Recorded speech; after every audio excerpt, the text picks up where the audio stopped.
Bom, pessoal, um bom dia, uma boa tarde, uma boa noite para vocês. Eu sou o professor Adriano Ferrarese e hoje nós estamos aqui para mais uma aula de Física Geral 1, dessa vez falando um pouquinho sobre escalares e vetores. Vamos começar com a reflexão desse senhor aqui, Edmond Rostand, que era um poeta e dramaturgo francês, autor de Cyrano de Bergerac, Oui, Je parle français. Não? Ele diz o seguinte, que o que é a vida sem um sonho? Né? Então é importante a gente sempre sonhar. Né? Sonhar é uma condição importantíssima, né? Até para a gente poder estar vivendo. Tá? Então aí fica essa reflexão, sempre tenha um sonho. Tá? E corra atrás desse sonho para realizar, seja um sonho pessoal ou um sonho coletivo. Né? É importante a gente sonhar. Tá certo? Muito bem. Vamos lá, vamos falar um pouquinho sobre grandezas escalares e grandezas vetoriais. Tá? Uma grandeza física, ela é um escalar quando ela pode ser caracterizada apenas por um número e uma unidade de medida, sem a necessidade de associar-lhe alguma orientação, como por exemplo direção e sentido.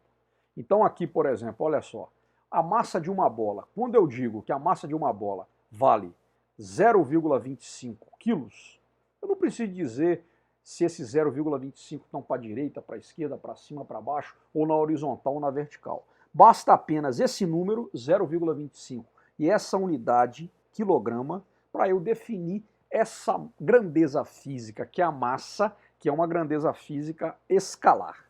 Uma outra grandeza física escalar é o tempo para a massa mover-se uma determinada distância. Por exemplo, eu posso definir esse tempo, 20 segundos. Olha lá. O que eu tenho aqui? Eu tenho um número, 20, uma unidade de medida de tempo, que é os segundos. Eu já defini o tempo. Eu não preciso dizer qual é a orientação desse tempo. Né? Embora a gente saiba que o tempo sempre avança, né? Ele nunca retrocede, né? Somente em Back to the Future. Muito bem. Temperatura, que a gente lê num termômetro, né? Vamos supor 25 graus Celsius. Eu não preciso de dizer a orientação dessa temperatura. Apenas o número e uma unidade de medida já define temperatura. Energia de um corpo. 55 joules. Opa, 55 joules.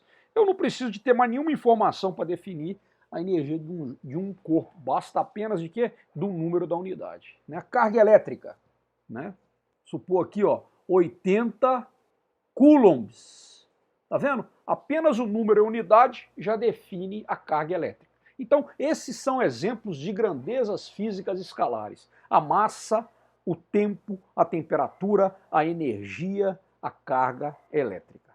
Tá bom, pessoal? Algumas grandezas físicas escalares são sempre positivas, por exemplo, a massa, não existe massa negativa, e outras grandezas físicas escalares podem ser positivas ou negativas, como as cargas elétricas. Certo, pessoal? Sem problema? Então vamos adiante. Vamos lá. Muito bem. Agora, nós temos grandezas físicas que não podem ser definidas apenas por um número e uma unidade de medida. Né? Essa é uma outra categoria de grandeza física. Tá? Por exemplo, a velocidade. Né? Se eu afirmar que a velocidade de um objeto, de uma partícula, é de 2 metros por segundo, olha só, aqui eu defini ela do ponto de vista escalar, um número e uma unidade de medida de velocidade, no caso 1 metro por segundo. Mas eu tenho que dizer qual que é a direção e qual que é o sentido do movimento dessa partícula. Então, para eu definir velocidade, eu preciso mais do que um número e uma unidade de medida. Tá bom? Então, olha só, aqui tenho, né, essa grandeza aqui, né, essa representação da velocidade de um automóvel, né, numa estrada, e você observa o quê? Né, que essa velocidade, né, representada aqui, ó, por essa setinha verde aqui, ela está o quê?Ela está variando de acordo com o tempo. Embora ela tenha, né, eu tenho aqui uma escala para velocidade, o que é? 1 centímetro é igual a 90 km por hora. Tá? Então você vê o quê? Que a gente observa o quê? Que quando ele vai fazer a curva, a velocidade dele diminui, depois na reta a velocidade dele aumenta. Estão vendo? Então a gente tem o quê? Não tem como eu definir a velocidade desse veículo sem dizer qual que é a direção e qual que é o sentido dessa velocidade. Tá? Então essas grandezas físicas para as quais eu tenho que definir, além da magnitude dela, o número da unidade, também uma direção e sentido, a gente chama elas de vetores. A gente chama essas grandezas físicas de vetores. Muito bem, tá? Então, uma grandeza física vetorial, os vetores, eles não possuem apenas um módulo, um número e uma unidade que define a intensidade desse vetor. Mas eu preciso também de dar informações sobre a orientação desse vetor, ou seja, a direção e o sentido. Tá? Isso então constitui um vetor. Como nós já falamos, a velocidade é uma grandeza vetorial, né? Então ao afirmar aqui que uma partícula se move com a velocidade de 20 metros por segundo, eu tenho que dar orientação para essa velocidade. Tenho que dizer qual que é a direção e sentido do movimento dessa partícula. Tá? Em mecânica nós vamos estudar bastante grandezas vetoriais, tá certo? Né? Como aceleração, velocidade, como a gente já falou, força, tá? Então a gente vai ter aí um contato muito grande com essas grandezas físicas vetoriais. Certinho, pessoal? Tá? Se a gente considerar essa figura aqui, em que eu tenho 4 vetores, a gente observa o quê? Que esses 4 vetores são idênticos, tá? Então eu tenho, na verdade, o quê? Eles têm mesmo tamanho, né? E olha bem aqui que esse vetor, né, ele é representado por uma seta orientada e essa setinha indica qual que é o sentido e a direção desse vetor.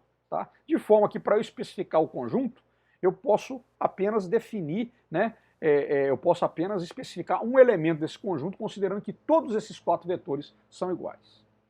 Certo, pessoal? Muito bem, vamos então agora fazer aqui uma reflexão, pequeno exercício. Quais das grandezas abaixo não podem ser completamente descritas por um escalar? Certo? Então tem a massa, né? Nós já vimos o que a massa é. A massa é uma grandeza física escalar. Então, por exemplo, eu posso ter aqui a massa de um determinado corpo igual a 10 kg.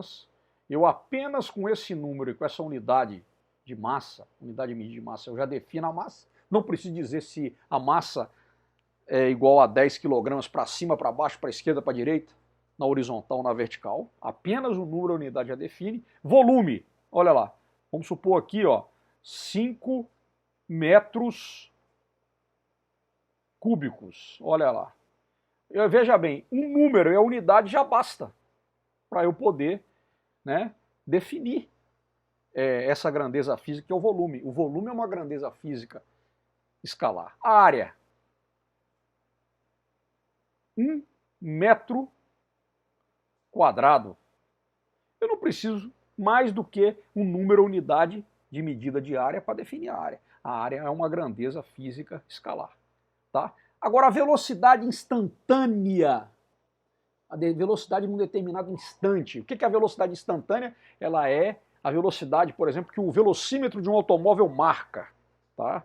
Então, essa velocidade instantânea, né, depende, né, para onde a partícula está se movimentando. Então, para eu poder especificar a velocidade instantânea completamente, eu, além de dizer um valor, vamos supor, 25 metros por segundo, eu tenho que dizer se ela é para a direita, para a esquerda, para cima, para baixo, na horizontal, na vertical. Já a velocidade escalar média, como o próprio nome diz, né, e nós aí, nas nossas aulas anteriores aí do tópico 2, nós calculamos a velocidade escalar média, né, a gente sabe que ela é somente o quê? Um valor, né, em que eu pego o quê? Eu pego a distância total percorrida. Né? Então, a gente, quando vai calcular a velocidade escalar média, a gente considera a distância total percorrida, a gente não considera o deslocamento total da partícula, e com isso a gente pode dizer que a velocidade escalar média é uma grandeza física escalar. Tá bom? Então aqui, a única que não pode ser completamente descrita apenas por um número, uma unidade, seria a velocidade instantânea, letra D.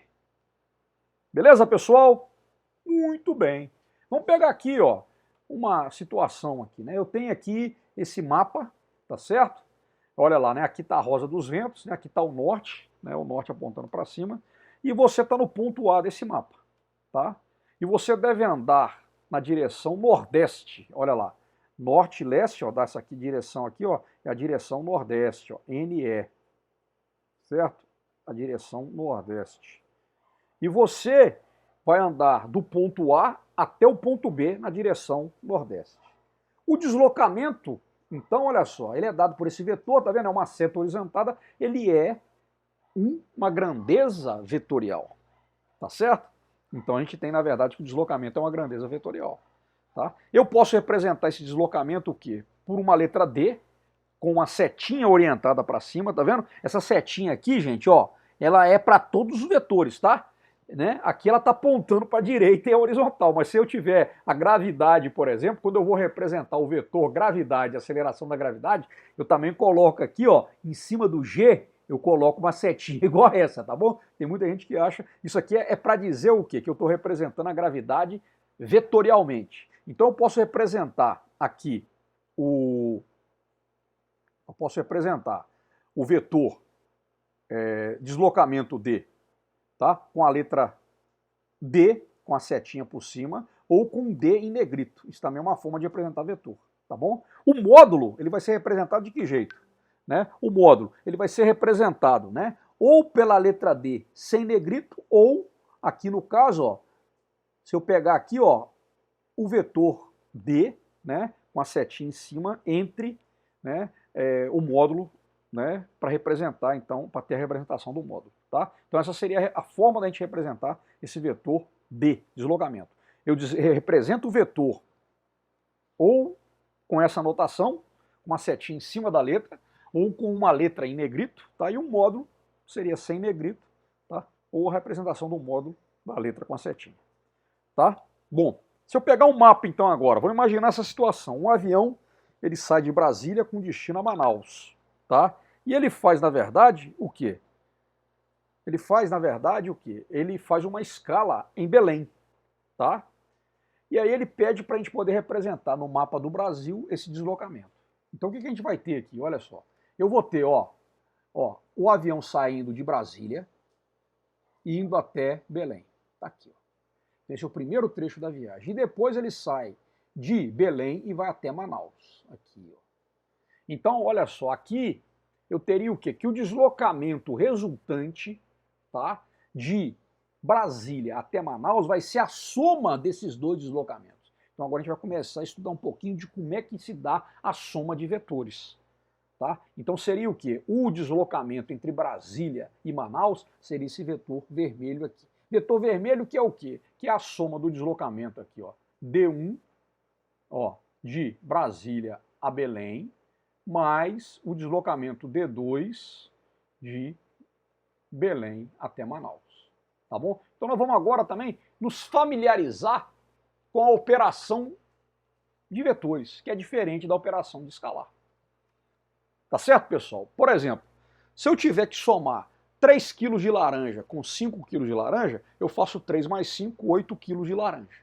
Agora, se eu tiver que somar uma velocidade de 3 metros por segundo, mais uma velocidade de 8 metros por segundo, ou uma força de 50 newtons com uma força de 100 newtons, eu tenho que levar em consideração o quê? A direção e o sentido do vetor. Então, somar vetor é diferente de somar escalar. E agora a gente vai ver um pouquinho dessas regras de soma de vetores. Então vamos considerar aqui esses três vetores aqui, o vetor A, o vetor B e o vetor C. Certo? O vetor A, ele é um vetor, né, que tem uma direção horizontal e aponta para a direita. O vetor B, ele é um vetor que tem uma direção, o quê? Nordeste, né? Ele tem uma direção aí que seria sudoeste, né, nordeste. Ele está, então, apontando para o nordeste. E o vetor C, ele tem o quê? Uma direção vertical e um sentido para baixo. Tá? Então aqui está a caracterização desses três vetores. Como é que se dá, por exemplo, a resultante seria a soma do vetor A mais o vetor B? Então nós vamos ver isso aqui de um primeiro ponto de vista, que seria utilizando o método geométrico. O método geométrico, ele serve para quê? Para a gente identificar a direção e o sentido da resultante desses dois vetores. Então, somando o vetor A, tá? E o vetor B, como é que eu faço para somar o vetor B? Olha lá, eu vou casar o início do vetor B com o fim do vetor A. Então essa aqui é a chamada regra do início e fim.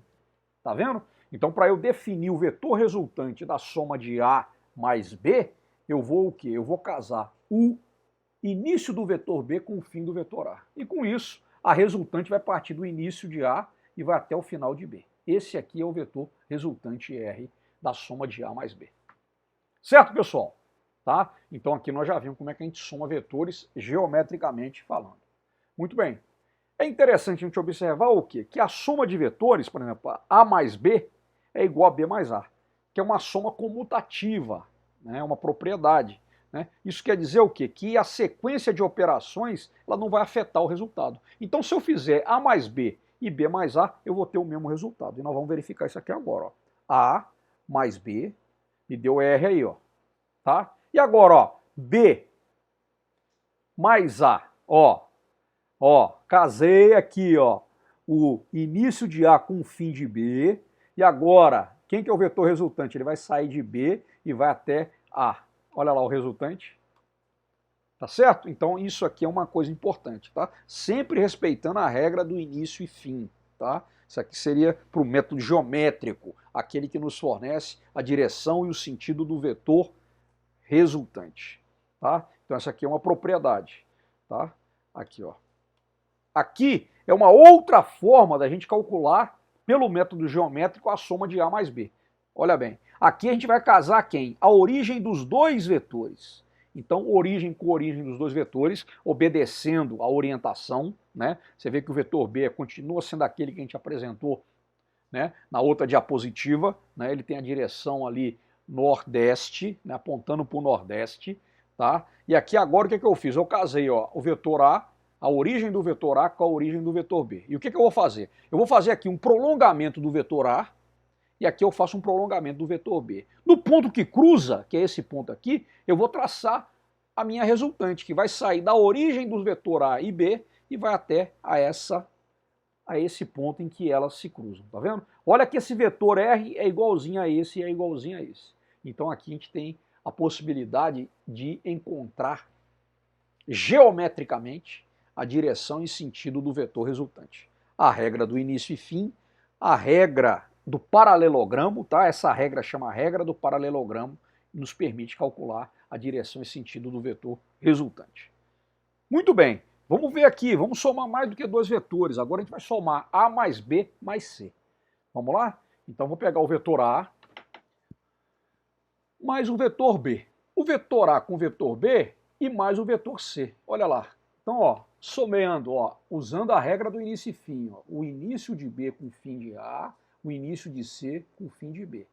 Qual que vai ser o vetor resultante? Ele vai sair aqui, ó, do início de A e vai chegar no final de C. Olha a resultante. Esse aqui seria o vetor soma, o vetor resultante de A mais B mais C. Quando eu falo vetor resultante e vetor soma, estou falando da mesma coisa, tá bom? Olha uma outra forma da gente fazer essa mesma conta aqui. Olha lá, ó, né? Eu posso ter então aqui mais uma vez, né, a propriedade aí comutativa, né? Eu posso fazer A mais B primeiro e depois somar C, e eu posso fazer B mais C e depois somar A. Então vamos lá. A mais B. Opa! Quem é? Me deu esse vetor AB aqui, ó. Olha lá, o AB. Né? Vamos voltar aqui, ó. A mais B, regra do início e fim. Vai me dar quem? O vetor AB. Agora eu vou pegar esse vetor AB, que está aqui, e vou o quê? Vou somar o vetor C. Olha lá o vetor C, olha o vetor resultante, soma. Esse vetor aqui, ó, nota que ele é igualzinho ao vetor que a gente calculou na diapositiva anterior, A mais B mais C. Vamos fazer então agora B mais C. B mais C, olha lá, regra do início e fim, B mais C vai gerar esse vetor, que é B mais C, e agora eu vou somar B mais C com A mais B mais C. Olha lá, a regra do início e fim. Quem que é o resultante? Olha o resultante aqui, igualzinho, olha só, esse cara igualzinho a esse. Certo, pessoal? Então as formas da gente poder estar somando vetores. Isso vai ser muito importante para a gente, né? Não só agora que a gente vai estudar também o movimento em duas dimensões, mas principalmente quando a gente estiver trabalhando com decomposição vetorial, né? As forças num plano inclinado, isso aí vai ser muito importante para a gente, tá bom? Vamos lá então, pessoal. E aqui, como é que fica a subtração de vetores? Olha lá, se eu pegar A menos B, o que é A menos B? A menos B é a mesma coisa que A mais o inverso do vetor B. O que é o inverso do vetor B? É o vetor B com a mesma intensidade, com o mesmo módulo, o mesmo tamanho, porém com a mesma direção, porém com sentido contrário. Então o vetor oposto é aquele vetor que tem, né? Por exemplo aqui, ó, o A, o vetor, vamos dar um outro exemplo aqui, vamos falar de outra letra. Vamos pegar aqui o vetor,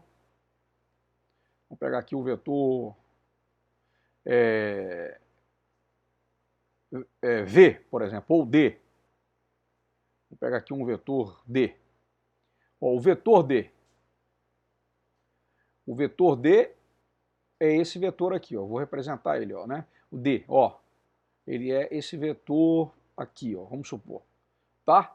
O vetor menos D, quem vai ser o vetor menos D? O vetor menos D vai ser o vetor D com o mesmo tamanho, com a mesma direção, porém com sentido contrário. Aqui, o sentido dele, qual que é? É sudoeste, certo?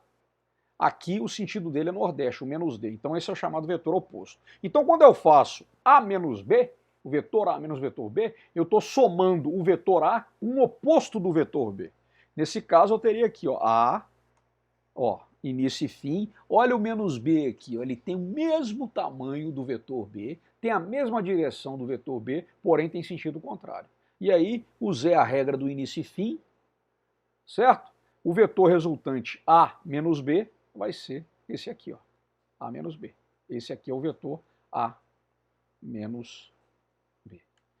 Certo, pessoal? Beleza. Vamos lá então. O vetor nulo, o que é o vetor nulo?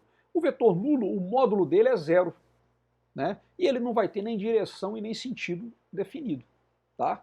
Então, por exemplo, olha aqui, ó. Se eu pegar, quem que é o vetor nulo aqui, ó, dessa soma? Se eu somar o vetor B com o oposto dele, menos B, eu vou ter o quê? B menos B, o resultado disso vai dar quanto? Ó, se eu somar esses dois caras, ó, mesma intensidade, mesma direção, sentido contrário. Um vai anular o outro. Então o resultado de B menos, o vetor B menos, mais o oposto dele, o vetor B menos B vai ser o vetor nulo. Módulo zero e não tem nem direção e nem sentido definidos. Tá bom?